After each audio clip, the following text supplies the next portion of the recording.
Hi, everybody. I'm Philip Calder. I'm from the Faculty of Medicine at the University of Southampton in the UK. I'm co-chairing this session on COVID-19 and lipids with Martin Hewison from University of Birmingham, also in the UK. I have a brief introduction to the session now. Firstly, I'd like to thank Wiley's Finest, who have been financially supporting this session.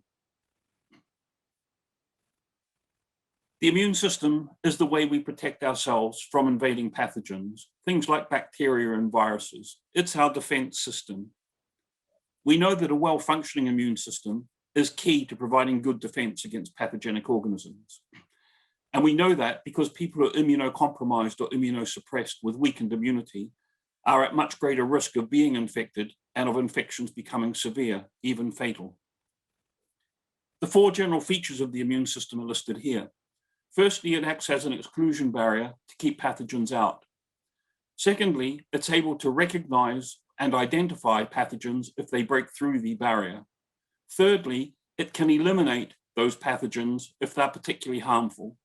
And finally, it has a memory component, remembering the immunological encounters so that a second infection results in a faster and more vigorous response. The memory function of the immune system is the basis of vaccination, which of course is very topical right now. So the immune system is pretty sophisticated with its recognition, elimination, and memory functions. And this sophistication comes about because of the multitude of different cell types which form part of the immune system. It's subclassified into two arms, innate immunity and acquired immunity. There are cellular components of both innate and acquired immunity. Those cells, like T cells, B cells, phagocytes, all have their own specialized functions. But to mount an effective immune response, all of these cells need to be acting in a coordinated and integrated fashion. So there's a lot of communication going on within the immune response. The innate immune response includes the inflammatory response, and you'll be hearing quite a lot about the inflammatory response and inflammation today, I think. Just to show you how the different components of the immune system work together to mount antiviral defense, I'll show you this figure here, taken from a review I wrote last year on nutrition, immunity, and COVID-19. I won't go through the detail, but what you see is the many different immune cell types working together to establish antiviral immunity, acting ultimately to lyse virally infected cells, to block viral replication, and to neutralize viruses with antibodies. So our session's about COVID-19. COVID-19 is the disease caused by a particular coronavirus, the SARS-CoV-2. These are single-stranded RNA viruses. They have protein spikes in the envelope, giving them this crown-like appearance, giving rise to the name corona. As we well know now, they cause respiratory and sometimes gastrointestinal disease, with a range of symptoms all the way from something a bit like the common cold through to severe pneumonia. We know that the virus first emerged about 16 to 18 months ago in Wuhan and spread rapidly. As I mentioned, it's the severe acute respiratory syndrome virus 2, because it's related to a previous version of this virus that was identified in 2002 and was responsible for SARS. It's new to the human immune system, so we don't seem to have good pre-existing immunity against it. And as I say, COVID-19 is the disease caused by this virus. We know that this has had a devastating effect in the last 16 to 18 months, with huge morbidity, mortality, and social destruction. Now, if we think about the progress of the severity of an infectious disease, we go from an uninfected individual through rather mild symptomology with infection, but these in some people can become stronger and even severe. So we can think about prevention of a disease like COVID-19, and we can think about treatment for the more severe forms of the disease. And I think it's important to consider what we mean by prevention. And I think there are two different elements to prevention of a disease like COVID-19 or infection from coronavirus. Firstly is prevention through limiting exposure. And this is where things like hygiene, environmental antimicrobials, social isolation, distancing, and so on are important. So we're preventing exposure and transmission. But another element of prevention is allowing the immune system to contain the infectious agent, so to clear the pathogen, resulting in low-level infection, no symptoms, and no progression to the next stage. Of course, nutritional interventions can't prevent exposure, unless the exposure comes through contaminated food, of course. But I think nutritional interventions can help the immune system go about its business. So there can be a role of nutritional interventions in preventing a disease like coronavirus infection. There may also be roles in treating the disease.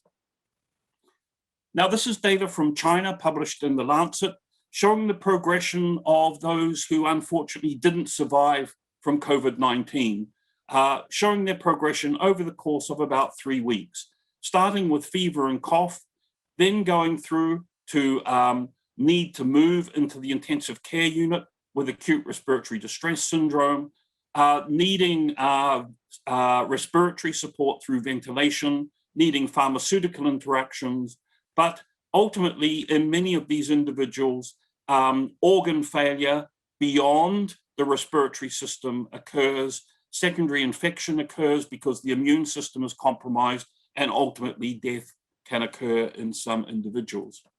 So right from the beginning of the pandemic, people were interested in the immunological factors that predisposed to severe disease and to mortality.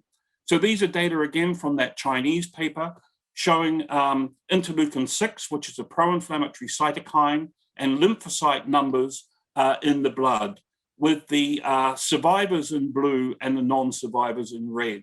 So survivors had higher lymphocyte numbers, so maybe they had better immunity, were able to deal with the viral infection better than non-survivors, but non-survivors had hyperinflammation, higher levels of inflammation than survivors.